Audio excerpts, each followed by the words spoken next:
My name is Louise Beech and I am the writer of How to Be Brave. It was my debut novel. It was inspired by my grandfather, Colin Armitage, who was a Hull merchant seaman whose epic sea survival story inspired, well, this story. And I'm just going to read you an extract. Once upon a time, there was a ship called the SS Lulworth Hill. She was a very smart ship and she was on her way back to England across the South Atlantic Sea. World War II had started 4 years earlier on Colin's 17th birthday, and many men had been lost fighting all over the world. Now though, as the Lulworth Hill made her way steadily across the sea, the Allies were beginning to defeat the Germans. One sunny afternoon in March, all the men were hard at work, painting and cleaning the decks. This is the tradition on a ship that's on its way home. Colin polished the rails until they looked like silver, and he whistled happily. The men had always called him the Merry Whistler.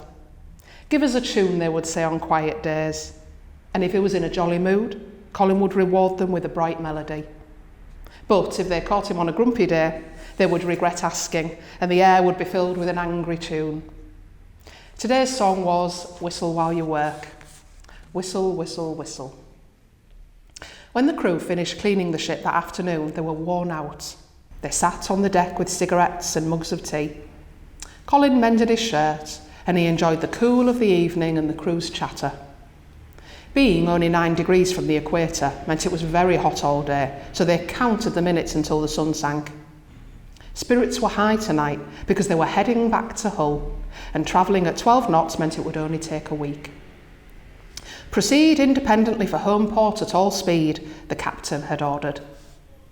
In the glow of the setting sun, the men began to talk about loved ones waiting at home. They poked fun at a young lad who said there would be letters from film star Lana Turner waiting for him.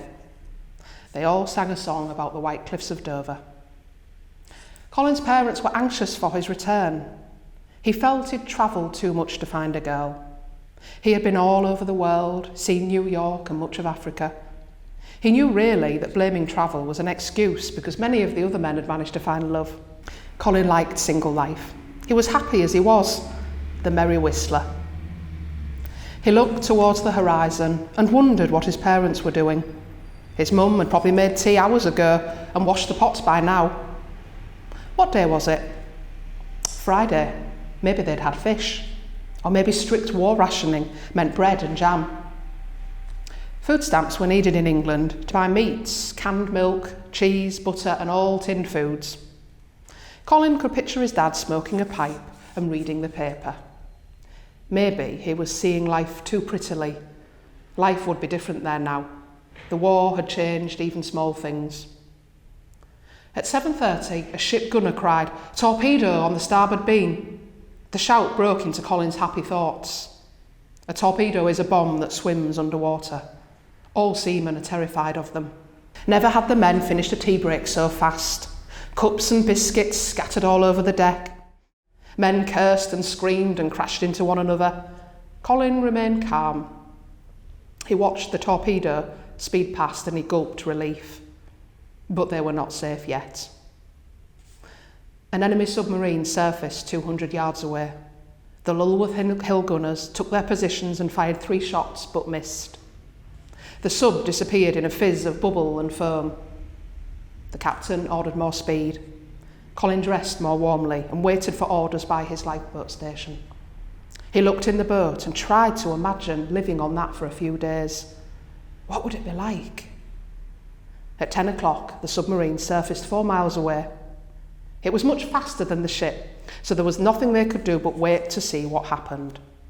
The captain told them to get some rest. "Sleep in your life jackets," he ordered. 6 men went on lookout and the rest retired to their cabins. In his room, Colin wrote a letter to his mother. Writing always comforted him. He liked seeing the neat sentences after a hard day, and most days at sea were hard. Colin was responsible for maintaining and repairing equipment. He kept deck areas right, and he also did his fair share of lookout duty. He managed the cargo gear and the machinery, and he took care of the life-saving equipment. He loved being at sea. He took pride in everything he did. In his letter, Colin told his mum about the torpedo and how the men had irritated him with their silly behaviour.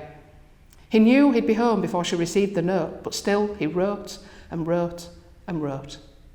The last word was his name. Then, surprisingly, he slept until he was thrown from his bunk when an explosion rocked the ship. He staggered to his feet. Then a second blast threw him against the wall. There was no time to waste. He had to get out now. On deck, it was chaos. "We're going to die," someone screamed. Need to get out, yelled another. There was grey smoke from the explosion and the sound of screeching metal as the ship strained. "God help me," came another cry. Men Colin had treated like family, who had enjoyed cups of tea last night, had changed in an instant. Through boiling steam they yelled and attacked one another. Some had put on their best suits while others were dressed in warm layers with a life jacket on top. Some curled up on the deck floor and didn't move. Colin's cabin mate was a Birmingham boy who often drank rather too much rum. He now ran about in just a vest and underpants. Then he climbed over the railings and leapt into the sea. Colin didn't know he would ever see him again, but he knew he must abandon the ship. Get out, get out, get out, he thought.